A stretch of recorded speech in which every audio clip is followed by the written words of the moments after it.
It is very difficult to find your place and purpose in destiny.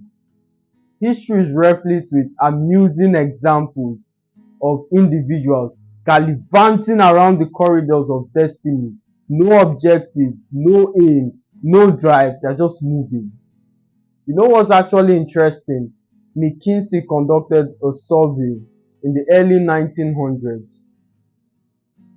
This interview involved the average individual going about his day-to-day activities. Excuse me, sir. Why did you get up this morning? Huh? Why do you go to your job every single day? And 90% of them gave the same answer. I don't know. Or because everyone does it. That's what everybody does. At best, they'll hit you with, I have to pay my bills or I need to take care of my family, which is a worthy ideal, by the way. But more often than not, a staggering amount responded the same way. You know what's even worse? Is identifying your purpose and laboring day in and day out to get it to a point of competence because you've been listening to my videos and I champion excellence in whatever domain you find yourself, and you've been working so hard to make it excellent and proficient such that you're the only one who will produce a certain kind of result, especially at that level, and by extension being compensated proportionally. And after all of that shit, your purpose fades into irrelevance. I'll explain what I mean by that. Let me share a story of a laborer. I believe he's the inspiration behind this content. Months ago, hello bro, how are you doing? I'm fine, how are you? Awesome. My compound needs weeding. Do you have anyone in mind? Alright, I'll send him your way, sure. Went back to my kitchen, had lunch. 25 minutes later, I heard a loud knock on my door. Who's there?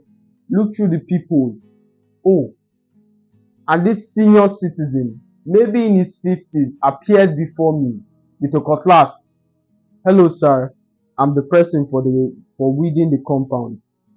Alright, let me show you. Here. About to head out 25 minutes later. And what I saw blew me away. Like, I was marveled by the sight. He cleared the compound so well that the only status that can be ascribed to him is professional. And mind you, he did this with a cutlass. I said to myself, if I've been teaching my online community, if I've been championing this idea of value and competence in whatever sector you find yourself, why is this man not rich? I acknowledge his value. I called him a professional with all my intellectual capacities and as intelligent and wise as I believe as I am. I acknowledged him and I called him a professional. So what's happened? What's wrong? Why is he poor? Oh, I know, his job has been taken by a land mower. Exactly. This is something the people in the internet space fail to understand. Everyone hammers this idea of purpose. Oh, find your purpose, discover your purpose, but no one tells you what to do or how to weather the storm, because discovering your purpose is just half the equation. The other part is what I'm about to share to you. Now listen very carefully. If you sustain this idea and apply it, this key, if applied, I show you how to play life like a chess. Imbibe what I'm about to share in your hearts of hearts. Purpose is evolutional. I'm going to tell you what I mean by that. Let's take Michael Jordan for an example. In fact, he's the perfect example for this. From an average basketball player to a professional basketballer to competing at the highest level, to winning titles and championships, next a motivational speaker, next building the Michael Jordan brand, next collaborating with Nike that people will queue for hours and say thank you for paying, next who knows what else he's doing because he's building a legacy. I believe he has a team. Who knows what else I forgot to add. You now see by this illustration that everything is stacking upon the other. If he had missed one brick, especially at his infancy, the tower would never be built. Imagine having no basketball career and delving into motivational speaking. You and I would never give him the time of our day because there's nothing inspiring about his life to talk about. Understand that purpose is evolutional. Let's approach it from the perspective of a video game. Level 1 or level 2 is always going to be different from level 1 and level 90 from the previous level. So the same or different ambience, different atmosphere, different final bosses, but all is all leading you to a predefined objective. Majority of you are in between crossroads now. You refrain from erring in the opposite direction because you feel like pivoting is a betrayal to the initial goal that you've worked so hard, you've labored fervently to get to this point, and now it looks like you've peaked. You have to move to something else in order to keep going. Actually, there are two kinds of people faced with this decision. The first people are just the ones I just described, which is they are terrified of making a decision because it feels like a betrayal. They don't know whether it's the right thing for them because they discovered their purpose. And as I just mentioned, how difficult it is to discover your purpose. The second equation as well, being laboring to get it to a point of competence. That's the first people. The second is these people are terrified, not from making decision, not because they don't know it's right for them, but they have worked so hard to climb this mountain. Erring in the opposite direction will be hiking down and climbing another mountain, which is terrifying for them. They don't want to do it.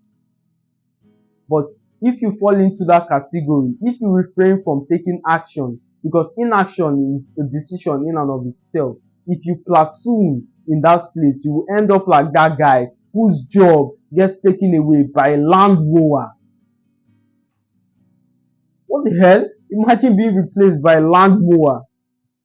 As ridiculous as it sounds. You know what's funny? People believe that certain things cannot happen to them. It's the same thing the typewriter said. Oh, I'm going to be here for a long time. In this 21st century, there are some children who have zero idea of how a typewriter looks like. Even though you bring a typewriter before them, they believe it's some external kind of keyboard and they're looking for the USB cord in order to plug it to connect it to a computer.